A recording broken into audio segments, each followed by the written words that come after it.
বাচ্চার জন্য হারিয়ে ফেলা জীবন, ঘুম, শান্তি, আরাম সবই একদিন ফিরে আসবে। শুধু বাচ্চার শৈশবটা ফিরে আসবে না। সকাল সকাল তার ময়লা কাঁথা কাপড়গুলো আর সযত্নে ধুতে হবে না। তার জন্য শখ করে আর খেলনা কেনা হবে না।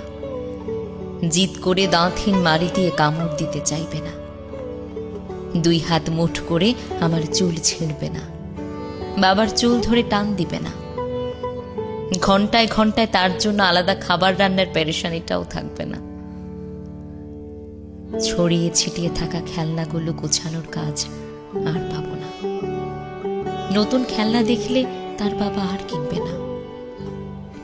এই হাতে তাকে আর গোসল করিয়ে দিতে হবে না।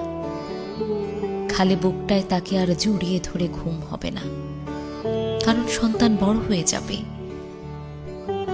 অসীম যে যন্ত্রণায় ভুগে তাকে নিজের শরীর থেকে বিচ্ছিন্ন করে জন্ম দিয়েছিলাম, সেই যন্ত্রণার ব্যথাও শেষ হয়ে গেছে।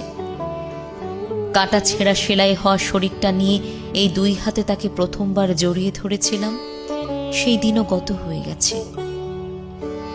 এইভাবে কত শত দিন, কাল, মাস, বছর পেরিয়ে যাবে। আমার কোল ছেড়ে দিয়ে নিজে সংগ্রাম করে বাঁচা শুরু করবে। বলি না ফোটা যে মুখটার কথার সাথে আমি মা তাল মিলাই, এই মায়ের সাথে অনেক কথা তার আর বলা হবে না। মিস করব, ভীষণ মিস করব। এই আমাদের তখন তাকে নিয়ে থাকা সকল ব্যস্ততাকে ছুটি দিতে হবে।